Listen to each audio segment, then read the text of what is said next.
Threats of blackmail or intimidation of a member of Parliament should never be taken lightly. When such occur, the very essence of free speech is undermined.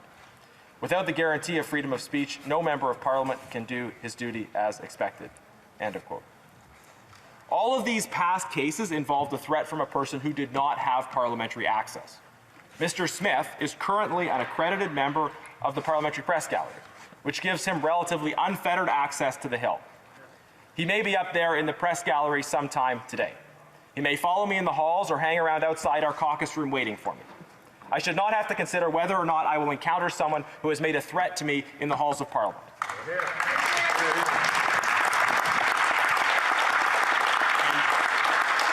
And that current reality of access impacts my ability to perform my functions as a member of Parliament. Mr. Smith is an accredited member of the Parliamentary Press Gallery, and the gallery has its own policies and its own responsibilities. The Press Gallery's own website says the following regarding generally accepted journalistic principles and practices. Quote, "Misuse of this access by any one member or member organization could erode the professional relationship that exists between the institution of Parliament and the Parliamentary Press Gallery, leading to negative consequences for the ability of members to perform their work.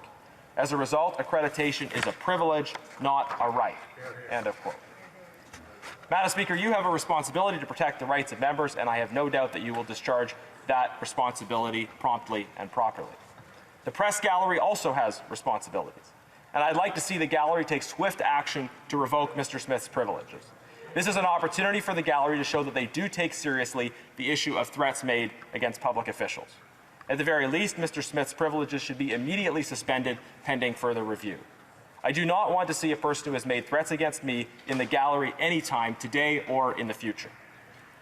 Now, Madam Speaker, I note that today Mr. Smith is doubling down on his comments and accusing those who raise concerns about this behaviour of so-called rage farming. He has made clear that he does not see his behaviour as wrong and that he will not relent. Madam Speaker, I hope that all members of this House, along with the many principled and thoughtful members of the press, will be able to stand together in denouncing these kinds of threats and in defending our democracy and the security of public officials from these kinds of statements. While in this case it is my privileges that have been violated, I know that politicians and journalists receive these kinds of threats in other contexts. This case is fairly unique because of the prominence and position of the person making the comments.